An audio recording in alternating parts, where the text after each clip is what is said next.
Hirap pa rin po ang naiwang pamilya ni Dolphy na tanggapin ang kanyang pagkawala. Gayunpaman nagpapasalamat sila sa pagmamahal na ibinigay niya at sa mga aral sa buhay na kanilang natutunan mula kay Dolphy. Yan ang tinutukan ni Lars Santiago. Matapos ang libing ng kanyang longtime partner, naglabas ng mensahe si Jasha Padilla sa kanyang Twitter account. Nagpasalamat ang Divine Diva sa kanyang lovey dahil pinasaya raw ni Dolphy ang buhay niya at ng sambayanang Pilipino. Hanggang sa muling pagkikita na lang daw nilang magsing-irog. May kasama pa ang tweet na larawan ni Dolphy habang nagdarasal. Sa eksklusibong panayam naman ng Showbiz Central kay Eric Quizon, ibinahagi ng actor-director ang pighati sa pagkawala ng ama. Every minute, Lar, I'm grieving every minute. Maski na nakikita mo mukha kong okay, but deep inside, mabigat, masakit. Ikinwento rin ni Eric ang life lessons na napulot niya mula sa ama. Ang pinakagusto ko talaga na natutunan ko sa kanya is there's nothing wrong when you humble yourself. Walang masama kung magpapakumbaba ka. At ito pa yung isa, pag nagkamali ka, aminin mo yung pagkakamali mo. Because hindi ka matututo kung hindi mo aminin yung pagkakamali mo.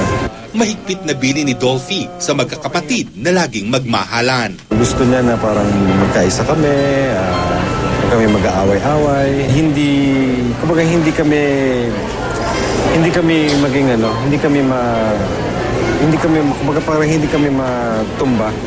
Parang gano'n. O hindi kami magkahiwalay-hiwalay. Tulad ni Eric, hirap din ang kanyang kuya Manny Boy na tanggaping wala na ang kanilang ama. Balik Amerika na siya sa Miyerkules at mamimiss daw niya ang long-distance calls ng ama. Pero nagpapakatatag siya. Magagalit siya pag hindi ko ginawa yun. Kasi sasabihin nun, galing siya sa lahat ng klase ng hirap sa buhay. Yung strength niya hanggang pati nung nasa ospital siya, talagang hindi siya sumuko, lumaban siya. Sa programang Unang Hirit naman, ibinida ng apo ni Dolphy na si Ruel ang kanyang panggagaya sa pagkanta ng kanyang lolo. Tatanda at lilipas din ako, ngunit mayroong awitin, iwanan sa inyo, alaala, I love you, Shasha. May ganun pa. Ikinatuwa raw ito ng kanyang lolo Dolphy. Tapos nung nagkita kami, ayos ka. Yumauma ng hari ng komedya. Alam daw ni Ruel na buhay ang alaala ng kanyang lolo. Hindi lang sa kanilang pamilya, kundi sa puso ng bawat tagahangang nagdala kay Dolphy sa tugato ng tagumpay. Hindi pa rin mawawala, malungkot pa rin kami. Pero nandun yung saya kasi nakita namin kung gaano karami nagmamahal sa kanya. Tapos yung pagmamahal ng tao sa kanya, iba eh.